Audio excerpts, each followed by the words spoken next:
Hi everyone. In my last video, which was last month in April, due to too much paperwork, those who live in Germany or those who have been to Germany know very well what I'm talking about, and they know that you need several decades to deal with only 50% of the paperwork you are supposed to deal with. So that's why the last video was last month, and this video is only at the end of May. So in my video, I'm going to continue from where I stopped last time. Last video, I talked about CELTA, and today I'm going to continue somehow with the same topic, but I'm going to add some extra points. I'm sure that those who have been teaching for several years have come across some situations when some of their colleagues with CELTA A received some negative feedback from some students from several groups, while other colleagues who have CELTA Pass or they don't have CELTA at all received outstanding feedback from several students from several groups. Now, how comes that a person with the highest mark ever receives such low feedback, such bad feedback, and a person with even no CELTA receives such amazing feedback? In my video, I'm going to talk about these factors that govern, or some of the factors that govern the progress of the teachers. Of course, I'm not going to cover all of them. I'm going to talk about the main factors, which for me are three main factors. Please pay attention that these are my personal viewpoints. You may agree, you may disagree with what I say. Let me first clarify 2 points. It's this thing which I always do when I make videos. The first thing is, I'm not going to talk about the evaluation of the teachers. Whenever you are evaluating a teacher, whenever a teacher receives any kind of evaluation, the student's feedback should be the last factor, or it's supposed to be the last factor to be taken in consideration. Supposed to be, but unfortunately in most cases it's not. But let's be logical.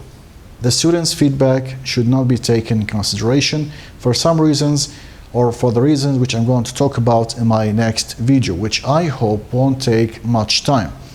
So if you see some new video soon, it means, okay, I'm still alive.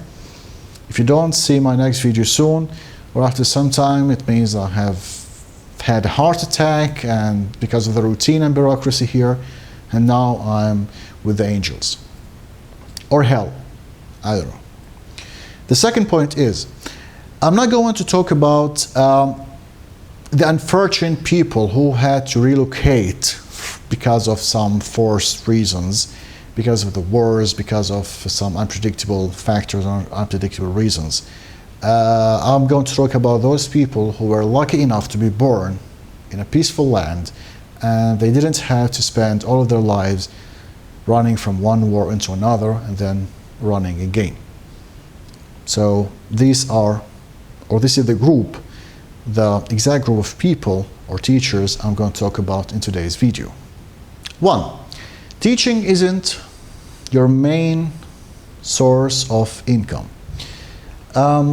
Most schools, or let's say language schools or courses, tend to use some titles like native speakers to attract more customers. And I say again, customers, not students.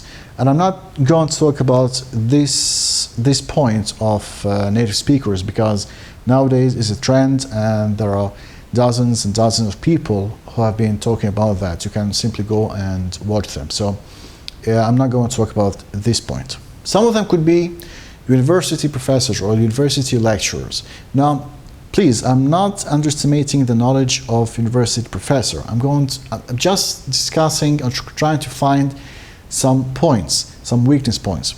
We know very well that giving a lecture is one thing, and teaching a lesson is a different thing.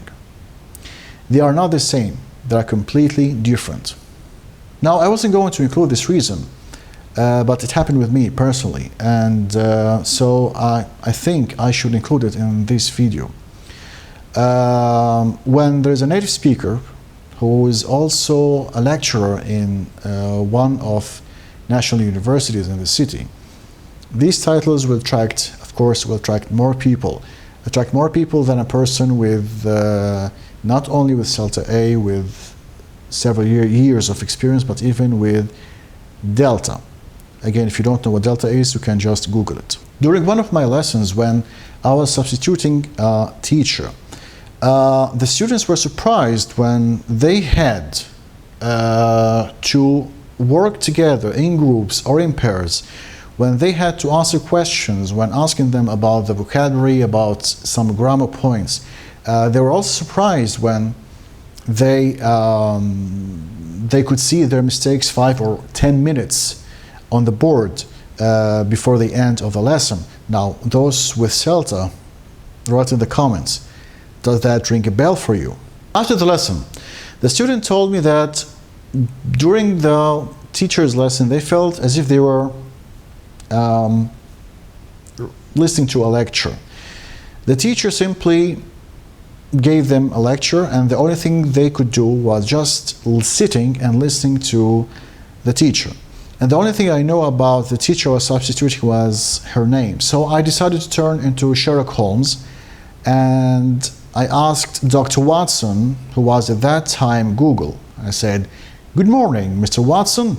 I've been searching for this lady for 2 days. Would you please find her?" And I did find her.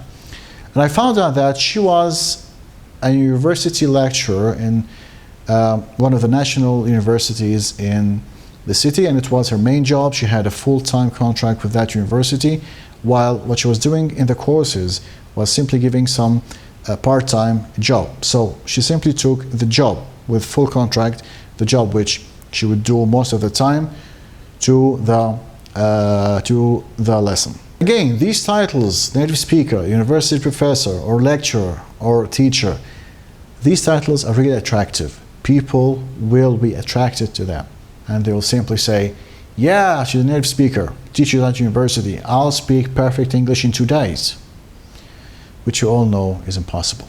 Second factor, loss of interest.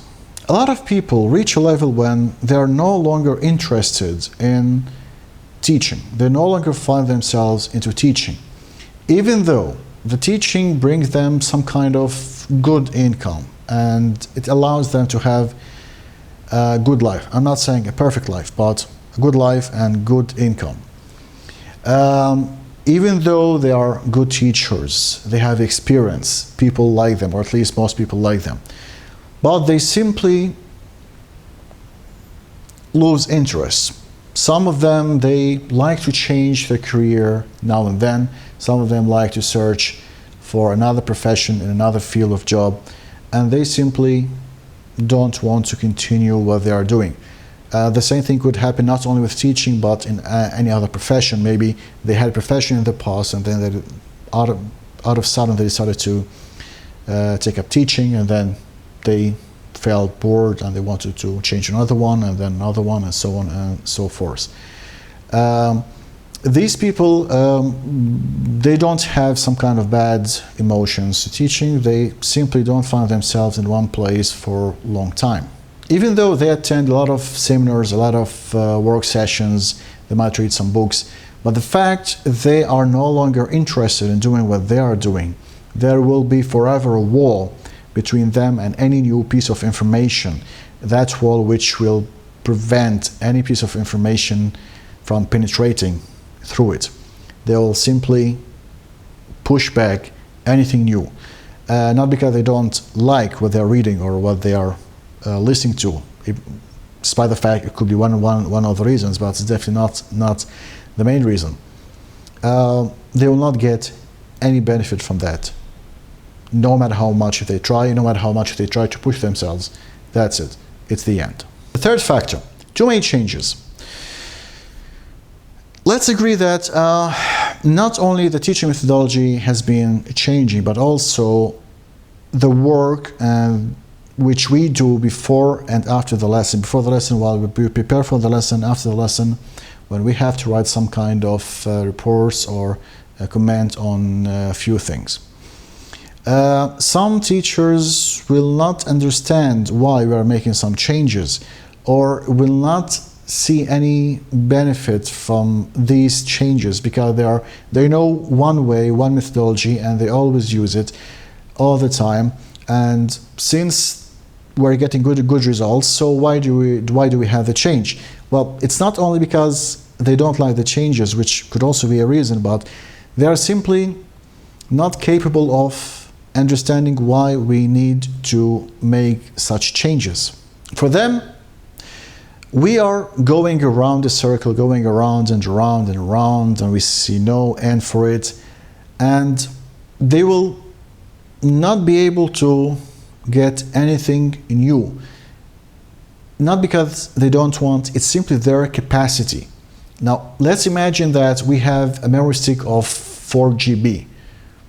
You cannot copy 4001 megabytes into that memory stick, even though the memory stick is of great quality, but it's simply not designed to hold information or data more than 4 GB. You cannot add any extra megabyte or kilobyte. That's it. This is the capacity.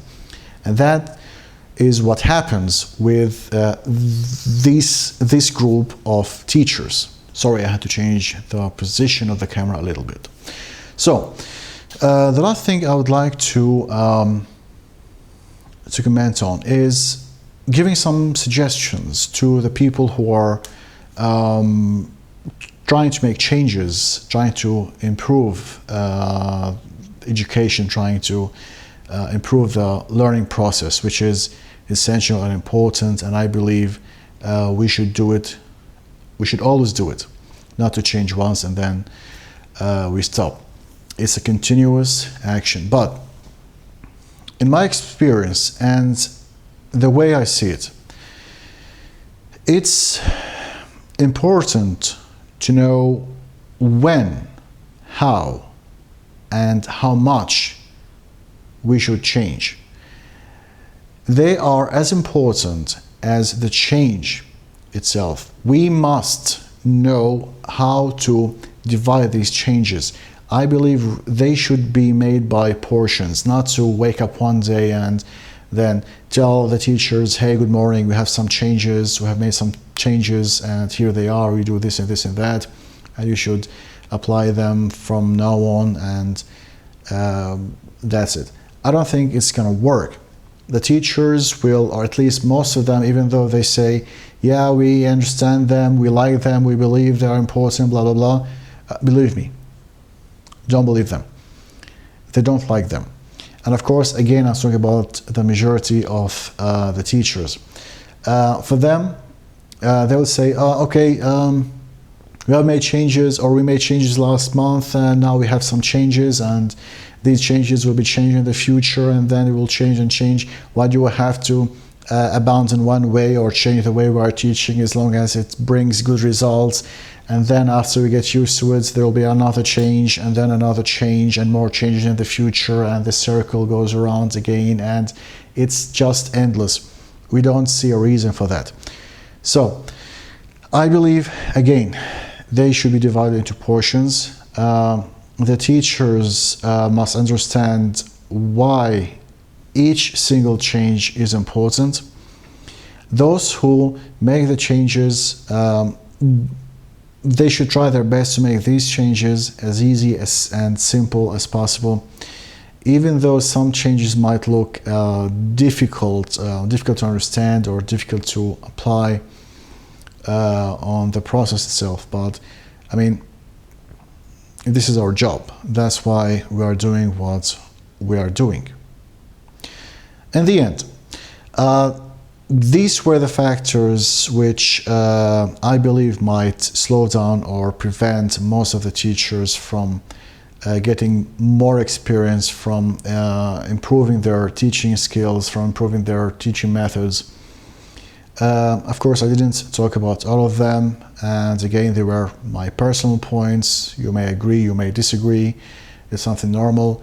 There could be other reasons, but I believe I try to talk about the most important three of them, at least for me. If you have some comments, if you have something to discuss, something to, or another reason, you have another reason and you would like to share it, please don't hesitate to do so in the comment section. Thank you very much for watching, and see you later.